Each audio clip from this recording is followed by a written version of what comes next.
Hello दोस्तों, स्वागत है आप सभी का आपके अपने यूट्यूब चैनल अभय क्लासेस में। तो दोस्तों आज हम आपको इस वीडियो में बताने वाले हैं राष्ट्रीय छात्रवृत्ति योजना या NMMS 2023-24 जो एग्ज़ाम होता है स्कॉलरशिप का, उसके लिए आज मैं आप लोगों को सुपर क्वेश्चन जो कि टॉप 20 हिस्ट्री के क्वेश्चंस आज आपको इस क्लास में मिलेंगे। यकीन मानिए ये इस प्रकार के क्वेश्चन है जिसे मैंने खुद पढ़ के ये एग्ज़ाम क्वालिफाई किया है और मैं आज आप लोगों को ये प्रश्न इस हिसाब से बताऊंगा जिससे कि आपको एकदम अच्छे से समझ में आ जाए। तो चलिए आज की तो इस वीडियो को आज का शुरू हमारा करते हैं। पहला प्रश्न है कि खिलजी वंश जो था उसकी स्थापना किसने किया था, आपको बताना है। खिलजी वंश की स्थापना किसने किया था? तो इसका आंसर हो जाएगा जलालुद्दीन खिलजी। और कितने सन में किया था, तो मैं आपको सन में बता देता हूँ। उसने 1296 ईस्वी में खिलजी वंश की स्थापना किया था। ठीक है, चलिए अब बढ़ते हैं अपने अगले प्रश्न की ओर। और हमारा अगला प्रश्न है कि सर्वप्रथम सैनिकों को वेतन देने की प्रणाली किसने शुरू किया था? सैनिकों को वेतन देने की प्रणाली किसने शुरू किया था? तो देखिए ध्यान दीजिएगा, उसने कौन शुरू किया था? तो अलाउद्दीन खिलजी ने। किसने? अलाउद्दीन खिलजी। आगे बढ़ते हैं। घोड़ों पर दाग लगाना तथा भूमि को गज से नापने की क्रिया किसने चालू किया? मतलब अपने राज्य में जो भी घोड़े होंगे पहचानने के लिए अब उनको दागा जाएगा और भूमि को गज से मापा जाएगा। इसकी शुरुआत किसने किया था? तो इसकी शुरुआत मैं आपको बता दूं कि अलाउद्दीन खिलजी ने किया था। कितना? अलाउद्दीन खिलजी ने किया था। आगे देखते हैं। प्रश्न हमारा अगला है कि कुव्वत उल इस्लाम मस्जिद का निर्माण किसने करवाया? कुव्वत उल इस्लाम मस्जिद जो है इसका निर्माण किसने करवाया, आपको बताना है। तो बता दें कि कुव्वत उल इस्लाम मस्जिद जो है इसका निर्माण अलाउद्दीन खिलजी ने करवाया था। किसने? अलाउद्दीन खिलजी ने। मैं आपको बता दूं कि जो भी प्रश्न बता रहे हैं हम वो काफ़ी महत्वपूर्ण है। ये जो हिस्ट्री के बेजोड़ क्लास से एकदम आपको बहुत फ़ायदा होने वाला है।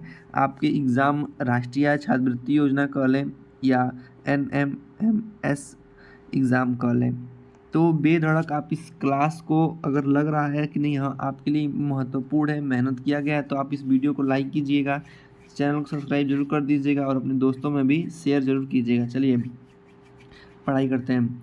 प्रश्न हमारा अगला है, नेक्स्ट प्रश्न है कि अलाई दरवाज़ा कहाँ है? अलाई दरवाज़ा कहाँ है, आपको ये बताना है कि जो हमारा अलाई दरवाज़ा है वो कहाँ है। चलिए अगला प्रश्न आ गया है, अलाई दरवाज़ा कहाँ है? तो बता दें कि अलाई दरवाज़ा कुतुब मीनार के निकट है जो हमारा दिल्ली में पड़ता है। कहाँ पड़ता है?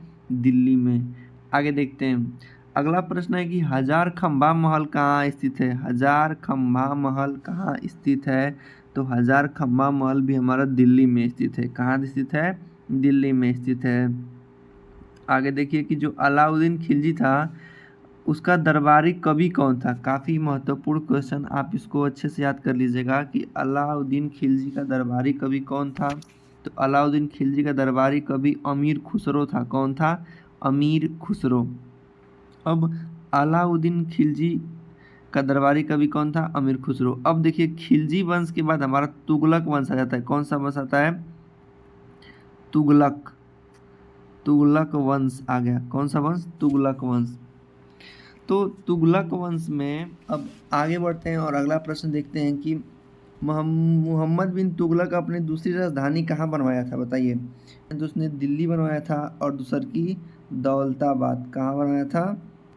दौलताबाद में बनवाया था। कहाँ बनवाया? पढ़ना शुरू करते हैं। प्रश्न है हमारा अगला कि अंग्रेजों ने दिल्ली के अतिरिक्त कहाँ राजधानी बनाई? तो देखिए जो दिल्ली में तो मान लीजिए अंग्रेज जब आए थे तो उसने भी अपना राजधानी बनवाया था, अंग्रेजों ने बनवाया। लेकिन जो अंग्रेज दिल्ली के अलावा और कहाँ बनवाए थे? तो शिमला में बनवाए थे। कहाँ बनवाए थे? शिमला में। तो ऐसे ही आपको एक विकल्प, चार विकल्प में से एक विकल्प रहेगा, आप बिना गलत किए आप सही ट्रिक कीजिएगा। अब हमारा अगला प्रश्न है कि सांकेतिक मुद्रा का प्रचलन किसने करवाया? मतलब सांकेतिक मुद्रा तो मोहम्मद बिन तुगलक। कौन? मोहम्मद बिन तुगलक ने करवाया। और वो किस धातु का होता था? तो चांदी का होता था। कौन सा धातु? चांदी का धातु होता था। चलिए आगे देखते हैं कि सांकेतिक मुद्रा चांदी के स्थान पर किस धातु का प्रयोग किया गया? चांदी जो था कुछ देर बाद रखते रखते वो हरा हरा मतलब वो खराब हो जाता था, उसमें जंग पकड़ लेता था।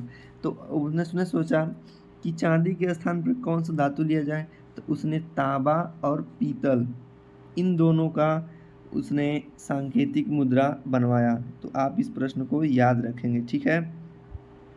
अब बढ़ते हैं अपने अगले प्रश्न की ओर।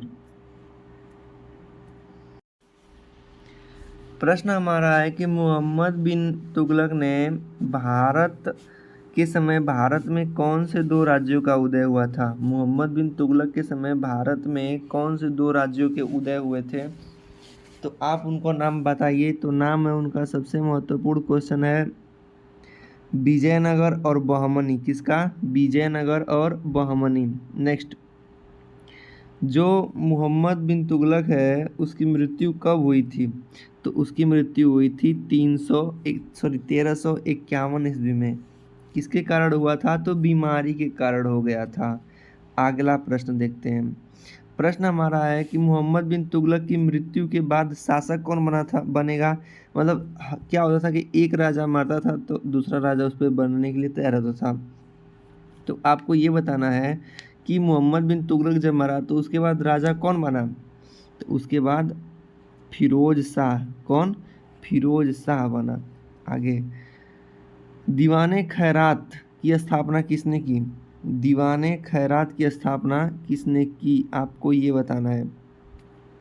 तो देखिए, दीवाने खैरात की स्थापना फिरोज शाह ने किया था। किसने किया था? फिरोज शाह। अब अगला प्रश्न है कि तुगलक वंश का अंतिम शासक। भाई कोई वंश है उसका प्रारंभिक और अंतिम आप याद रखेंगे तभी आपके लिए सही रहेगा। तो तुगलक वंश का अंतिम शासक था नसीरुद्दीन महमूद तुगलक। नसीरुद्दीन महमूद तुगलक।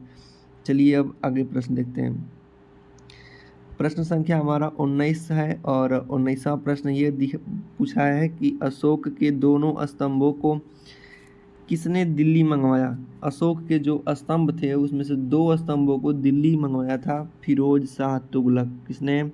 फिरोज शाह तुगलक ने। आगे देखते हैं, अशोक स्तंभ पर किस भाषा में लिखा गया था, तो अशोक स्तंभ पर ब्राह्मी भाषा में लिखा गया था। किस भाषा में? ब्राह्मी भाषा में। तो इस प्रकार से आपके हिस्ट्री के 20 क्वेश्चंस इस वीडियो में मिलते हैं। और आपको बता दें कि इसका पूरा प्लेलिस्ट में जाएंगे आप तो इसका NMS नाम से पूरा प्लेलिस्ट मिलेगा, उसमें आपको वीडियो मिल जाएगा। तो NMMS के 2023 वाले प्लेलिस्ट में खोलेंगे तो उसमें आपको पूरा वीडियो उसमें मिलेगा। अगर वीडियो पसंद है तो वीडियो को लाइक कीजिएगा, चैनल को सब्सक्राइब कीजिएगा। मिलते हैं ऐसे ही नेक्स्ट वीडियो के साथ। धन्यवाद।